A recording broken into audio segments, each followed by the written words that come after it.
Good morning dear students, कैसे हैं आप सभी। स्वागत है आपका टी विद केमिस्ट्री के ऑनलाइन प्लेटफॉर्म पर। आज वाटर बैच का लेक्चर नंबर 1 लेके हम लोग आ चुके हैं, जो कि है हमारे chapter number 1 some basic concepts of chemistry से। आइए बिना देरी के शुरुआत किया जाए। तो some basic of concept of chemistry से हमारा मतलब क्या है? अरे भाई, अभी तो हम केमिस्ट्री पढ़ना शुरू करने वाले हैं, यानी इतना बेसिक से चलेंगे कि हर चीज आपको समझ में आ जाए। तो सबसे पहले अगर हमें बेसिक कॉन्सेप्ट्स को समझना है, उससे पहले हमें यह समझना पड़ेगा कि केमिस्ट्री बेसिकली है क्या। What do you mean by chemistry? Chemistry से आप क्या समझते हो? सबसे पहले तो आपको यह समझना पड़ेगा। तो है क्या बेसिकली केमिस्ट्री? आओ मैं समझाता हूं।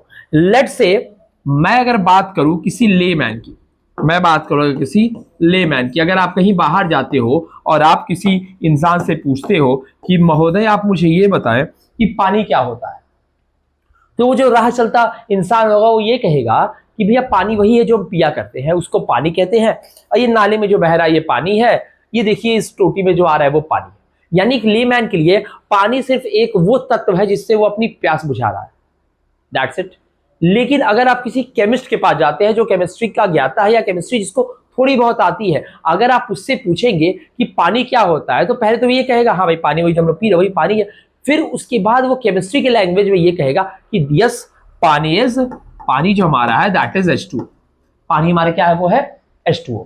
यानी वो सबसे पहले आपको किसी मॉलिक्यूल का कंपोजिशन बता सकता है कि जो मॉलिक्यूल आपको दिख रहा है वो किन किन चीजों से मिलकर बना है, यानी उसका कंपोजिशन क्या है, कौन सा एटम है, कौन सा मॉलिक्यूल इसमें इन्वॉल्व है। इसके बाद अगर आप उससे पूछेंगे कि पानी दिखता कैसा है, लेमैन से नहीं, अब हम एक केमिस्ट से बात कर रहे हैं। अब हम किससे बात कर रहे हैं? हम एक केमिस्ट से बात कर रहे हैं। तो केमिस्ट पानी का कंपोजिशन बता देगा, कहेगा पानी का स्ट्रक्चर जाना है मित्र, तो पानी का स्ट्रक्चर ये होता है, एक ऑक्सीजन है, दो हाइड्रोजन है और दोनों हाइड्रोजन ऑक्सीजन से जुड़े हुए हैं। अगर आप उससे और डिटेल पूछेंगे कि अच्छा बताओ इस ऑक्सीजन सेंट्रल एटम का हाइब्रिडाइजेशन क्या होता है, तो वो तुरंत बता देगा कि इसका जो हाइब्रिडाइजेशन होता है वो होता है आपका sp3 एंड सो ऑन, बहुत सारी चीजें। यानी वो आपको जो केमिस्ट है वो क्या बता रहा है? आपको कंपोजिशन बता रहा है, आपको स्ट्रक्चर बता रहा है, किस तरीके का स्ट्रक्चर है। अब वो आपको ये भी बता सकता है कि देखो मित्र, अगर आप H2 और O2 को जोड़ोगे तो इससे वो जो है H2O बनेगा। यानी वो ये भी बता सकता है कि यहाँ पे कॉम्बिनेशन हो रहा है हाइड्रोजन और ऑक्सीजन का और हमें ये प्रोडक्ट मिल रहा है। वो ये भी बता सकता है कि इसमें हीट इन्वॉल्व होगा, इसमें एनर्जी लगने वाली है या एनर्जी निकलने वाली है, रिएक्शन एक्सोथर्मिक होने वाला है या फिर रिएक्शन एंडोथर्मिक होने वाला है। तो समझ में आ रहा है केमिस्ट्री है क्या? तो basically chemistry is a branch of science. Chemistry क्या है? ब्रांच ऑफ साइंस है, जिसमें हम लोग जो है मैटर की स्टडी करते हैं। ये वो मैटर नहीं है जो आपको सड़कों पे हो जाता है, वो मैटर नहीं है। ये matter is anything that has mass and occupy space, is anything that has mass and occupy space. यानी कोई भी चीज जो मास होगा जिसके पास और जो स्पेस यानी जगह घेरेगा, वही हमारा मैटर है। तो उसका केमिस्ट्री क्या है? Chemistry is the study of matter and its property, matter और उसकी properties, as well as how matter changes, matter उसकी प्रॉपर्टी, मैटर कैसे चेंज हो रहा है। It is a natural science that deals primarily with atoms and molecules and their interaction. Atom molecule से भी deal करता है और उनके इंटरेक्शन से भी डील कर रहा होता है। तो क्या आपको समझ में आया? यानी किसी मॉलिक्यूल की फिजिकल प्रॉपर्टी, केमिकल प्रॉपर्टी, किसी और मॉलिक्यूल से रिएक्शन, दो एटम का मिलना, एक मॉलिक्यूल का दो एटम से टूटना, ये सारी चीजों जो हम पढ़ते हैं वो क्या है? वो सब है केमिस्ट्री। वो सब क्या है? केमिस्ट्री है। आइए समझ में आ गया आप लोगों को। तो देखिए, अब केमिस्ट्री के बारे में हम जान गए हैं, तो किसको कहा जाता है फादर ऑफ केमिस्ट्री? क्या आपको पता है? अगर आपको पता है तो नीचे कमेंट सेक्शन में जरूर से लिखें कि who is the father of chemistry. और हाँ, हमारे एप्लीकेशन को प्ले स्टोर से जरूर से डाउनलोड करें ताकि आपको सारे कंटेंट्स के जो पीडीएफ है वो मिल जाए। तो अगर हम फादर ऑफ केमिस्ट्री की बात करें तो फादर ऑफ केमिस्ट्री जो है वो है एंटोनी लेवुजियर, दैट इज एंटोनी लेवुजियर। इनको कहा जाता है फादर ऑफ केमिस्ट्री। ठीक है, स्क्रीन को पॉज करें और इसको नोट कर लें। आइए, तो अब आप सभी समझ चुके हो कि केमिस्ट्री होती क्या है, अब अगर केमिस्ट्री होती क्या ये आपको समझ में आ गया, तो चलिए अब आगे बढ़ते हैं और देखते हैं कि केमिस्ट्री के कौन कौन से ब्रांचेस हैं। क्लास 10th पढ़ के आए हो, उसमें आपने पढ़ा होगा एक नया ब्रांच की ऑर्गेनिक केमिस्ट्री आ गया है। ये कार्बन के साथ खेला हो रहा है, एक इकलौते कार्बन के साथ पूरा चैप्टर लिख दिया गया। अभी आप आए होगे 11th में, तो आपके सर ने बताया होगा कि बच्चों ये हिस्सा फिजिकल है, ये हिस्सा इनऑर्गेनिक है, ये हिस्सा ऑर्गेनिक है। यानी एक केमिस्ट्री को बांट दिया गया है, एक केमिस्ट्री को बांट दिया गया है कई सारे हिस्सों में।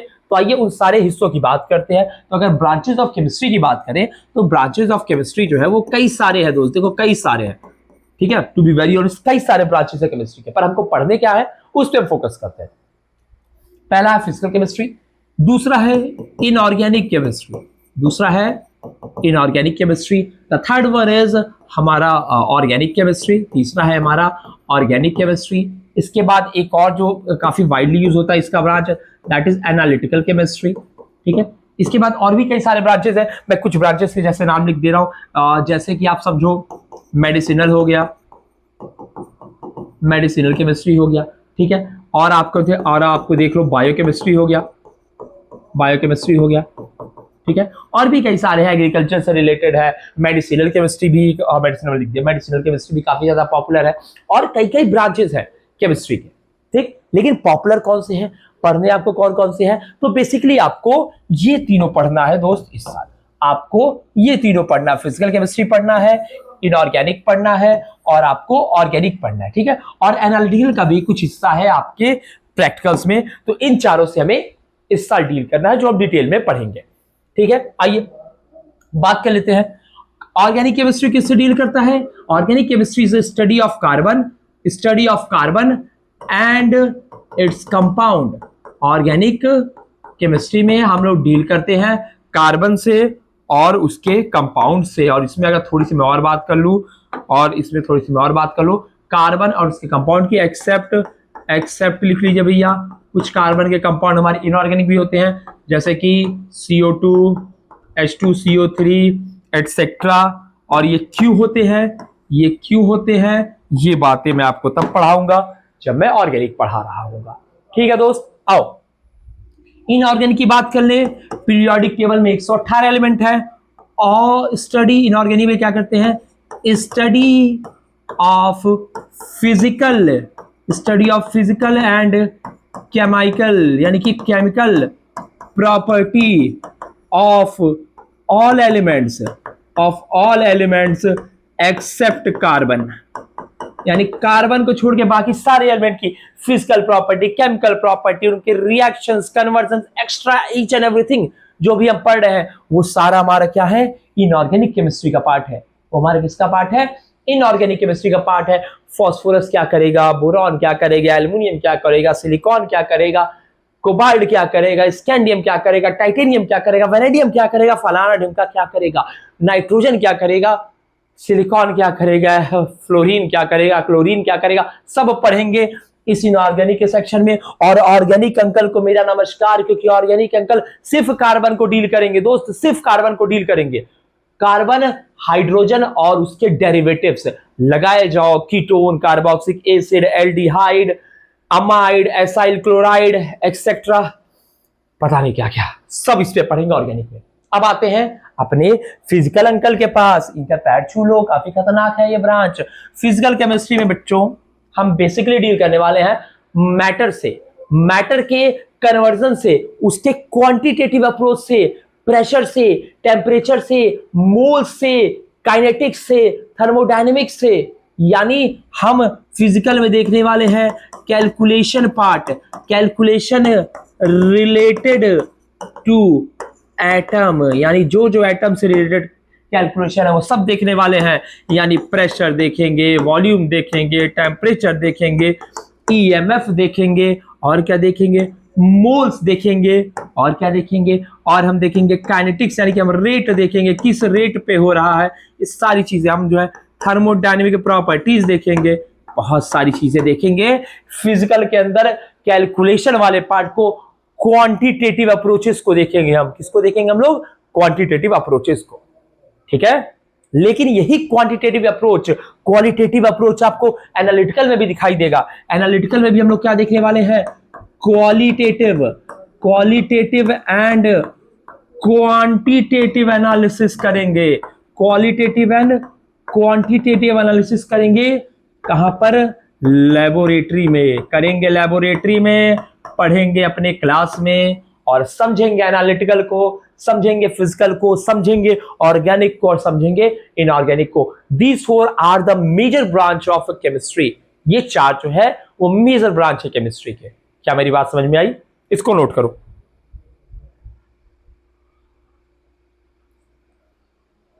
नोट कर लिया? चलो आगे बढ़ा जाए। अब चल भाई, अब चलते हैं ना केमिस्ट्री की दुनिया में थोड़ा पीछे। कहां चलते बढ़ना? पीछे। पीछे यानी तब जब ना हम थे ना तुम थे और पता नहीं कोई भी नहीं था। ये इतने पहले की बात है बच्चों, ये इतने पहले की बात है कि पूछो ना। ठीक है, अब भैया केमिस्ट्री हम ही थोड़ी शुरू की है, हम ही थोड़ी विद्वान आए हैं, पहले ही बहुत विद्वान रहे हैं। कुछ विद्वानों की कहानी सुनो, जब ईटा पत्थर, जब पत्थर से पत्थर घिस के चिंगारी बनती थी ना, उस समय भी केमिस्ट्री वालों का दिमाग चलता था कि हम केमिस्ट्री पढ़ते हैं, और केमिस्ट्री वाले होते ही थोड़े से जिद्दी है, थोड़े अड़ियल है, होते हैं ना। तो भैया केमिस्ट्री जब एक फॉर्मल साइंस नहीं हुआ करती थी, बहुत पहले जब केमिस्ट्री एक फॉर्मल साइंस नहीं हुआ करती थी, तो जो एंशियंट सिविलाइजेशन थी उन्होंने कुछ प्रैक्टिकल डिस्कवरीज थी। प्रैक्टिकल डिस्कवरीज का सेंस होता है आप hit and trial method. Hit and trial मतलब कुछ करके देखते हैं, कुछ होगा तो होगा, नहीं होगा तो नहीं होगा। वैसे भी पहले कोई काम तो होता नहीं था, है तो कुछ एक्सपेरिमेंट ही कर लेते हैं, क्या पता कुछ हो जाए। कुछ हो जाए तो लो, ढूंढ दिया मैंने कुछ, तो किस पे बेस्ड था? हिट एंड ट्रायल मेथड का। ये देखिए, तो पहले के लोग हैं, they learn to extract metal from ores, यानी ओर्स से कैसे मेटल निकाला जाए, ओर्स से कैसे मेटल निकाला जाए, ये इनको प्रैक्टिकल नॉलेज था। ये पॉटरीज बना लेते थे, पॉटरीज बना लेते, कंटेनर्स बना लेते थे, फैब्रिक को डाई कर लेते थे, कलर कर देते थे, एंड प्रिजर्व फूड, और खाने को प्रिजर्व करना भी नहीं आता था। प्रिजर्व करने का सेंस होता है खाने को रखना इस तरीके से कि लॉन्ग टर्म में चले, उसकी शेल्फ लाइफ ज्यादा हो। जैसे कि हम अचार को प्रिजर्व करके रखते हैं, या फ्रिज में कोई सामान रखते हो प्रिजर्व रहता है, तो ये सारी चीजें इनको भी पता था उस समय। सोचो, प्रैक्टिकल नॉलेज थी उस समय, उनको प्रैक्टिकल नॉलेज थी इस चीज की। These early chemical process were often linked to crafts and daily necessities, यानी भैया जो डेली काम है, जिनका डेली यूज है, उन्हीं चीजों पे ये सारी चीजें बेस्ड थी। जैसे कि मेटलर्जी भैया, मिनरल को निकालना और से, मिनरल को निकालना और से, the art of working with metals, metal से काम करना, डिफरेंट मेटल के औजार बनाना, चीजों को यूज करना, were crucial for tools and weapons. अब भाई सामने से शेर आ रहा है तो उसे पत्ता फेंक के नहीं ना मारेंगे, तो हम जो है मेटल्स को शेप करेंगे, इस तरीके से शेप करेंगे कि शेर आ रहा है तो एक कोई चांस तो हो लड़ने का, हमारे पास कोई वेपन तो हो। और वो वेपन कैसे बनेगा? वो वेपन बनेगा मेटल्स को क्राफ्ट करके। तो वही है इनके पास, the art of working with metals was crucial for tools and weapons. समझ गए? तो जो इजिप्शियंस थे वो स्किल्ड थे in embalming using various chemicals to preserve bodies. जो ममीज वगैरह होती है उनको प्रिजर्व करने के लिए जो केमिकल्स यूज होते थे, दिख रहा ना, using various chemicals to preserve body. और ये रिसर्च बेस पे नहीं था, ये सारा किसके था base? They were on practical knowledge. ये दिख रहा ना, दे वर ऑन प्रैक्टिकल नॉलेज। ठीक है, these practices were based on observation and trial and error. मैंने बोला था हिट एंड ट्रायल मेथड, यानी लगाओ तुक्का, बनी तो बनी वरना अब्दुल गनी। ठीक, hit and trial method, not on scientific theories. समझ में आ गया? एंशिएंट रूट यानी कहां से शुरुआत हुई केमिस्ट्री की, कितना पीछे चले गए हैं। उस जमाने में ऐसी होती थी चीजें। समझ गए? लिख लो।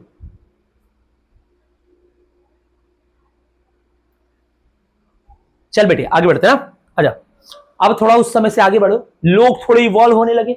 आता है एंशिएंट रूट्स, यानी भैया ओहो ये तो हो गया ना, हाँ हाँ हाँ, ओहो मैंने इसमें जो है पॉइंट वाइज लिख दिया था, ये पॉइंट तो मैंने आपको बता दिया है।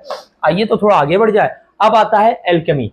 अब एल्केमी वाला जो पीरियड था, उस समय लोग जो है सोचते थे कुछ जादू हो जाए, कुछ जादू हो जाए, कुछ करिश्मा हो जाए, कुछ मैजिक हो जाए, कि भैया हम क्या करें कि हम बेस मेटल्स को गोल्ड में कन्वर्ट कर ले। हम क्या करें? बेस मेटल्स को गोल्ड में कन्वर्ट करें और हम कुछ ऐसा बना दे कि हम अमर हो जाए, हम कभी ना मरे, हम हमेशा जिंदा रहे।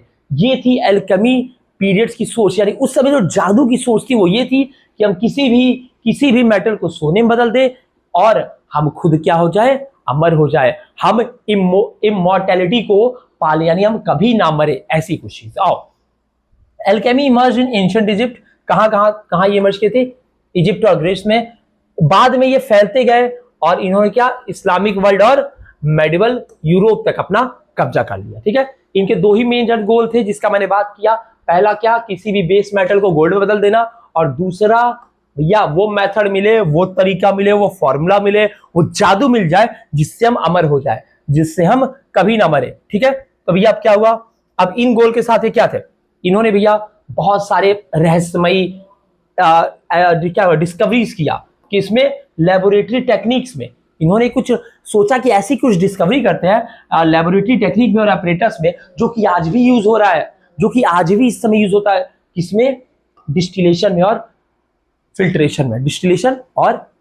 डिस्टिलेशन आप लोगों ने पढ़ा हुआ है, कुछ मत कीजिएगा, एक पतीले को गैस पे चढ़ाइएगा, नीचे से आंच लगाइएगा, जब वो उबलने लगेगा ऊपर एक प्लेट रख दीजिएगा, कुछ देर बाद प्लेट को उठा के देखिएगा, ऊपर आपको पानी पूरा दिखाई देगा, उसको बोलते हैं हम लोग डिस्टिलेशन। और फिल्ट्रेशन है भैया, चाय बनाइएगा, छन्नी से छान लीजिएगा, फिल्टर हो गया, दैट इज द फिल्ट्रेशन। तो ये मेथड तो हम आज भी यूज करते हैं। ठीक है, they also identified and isolated many chemical substances.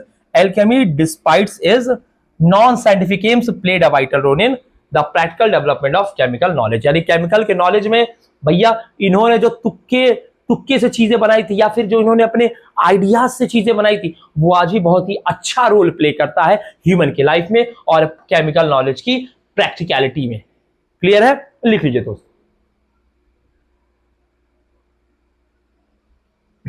लिख लिया। चल भाई आगे बढ़े, आगे बढ़ते भैया, बर्थ ऑफ मॉडर्न केमिस्ट्री, यानी अब आते हैं कुछ समय पहले 1700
फ्रेंच केमिस्ट। ओके, अब देखो इनको हम कहते हैं फादर ऑफ मॉडर्न केमिस्ट्री, जो कि मैं पहले ही बता चुका हूँ, फादर ऑफ मॉडर्न केमिस्ट्री। अब भैया इन्होंने जो काम किया ना बड़ा ही खतरनाक था।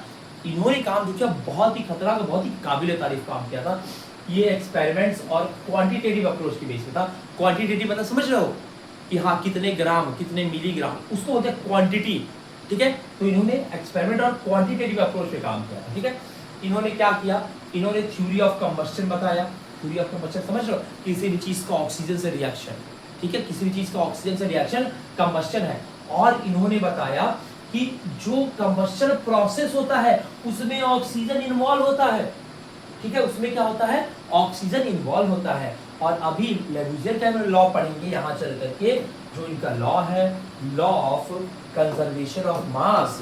Law of conservation of mass भी लेविजियर ने दिया था। Law of conservation of mass क्या कहता है कि भैया रिएक्टेंट का जो मास होता है, मास ऑफ रिएक्टेंट, वो हमेशा बराबर होगा मास ऑफ प्रोडक्ट के। यानी energy in reaction is conserved, energy in reaction is conserved. ठीक है, एनर्जी रिएक्शन में कभी खत्म नहीं होती। अरे sorry, mass in reaction is conserved, यानी जितना मास हमारा रिएक्टेंट का होगा, रिएक्शन के बाद उतना ही मास हमारा प्रोडक्ट का होगा। क्लियर है, ये बताया था। हालांकि बाद में इसमें जो है कुछ अमेंडमेंट्स हुए हैं, वो हम लॉज में पढ़ेंगे।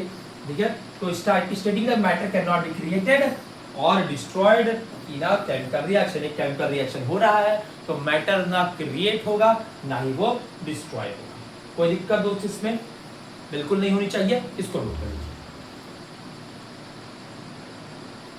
चलिए नोट कर लिया, तो पढ़ते हैं इस चैप्टर के और इस टॉपिक पे, जो कि डेल्टा एटॉमिक थ्योरी।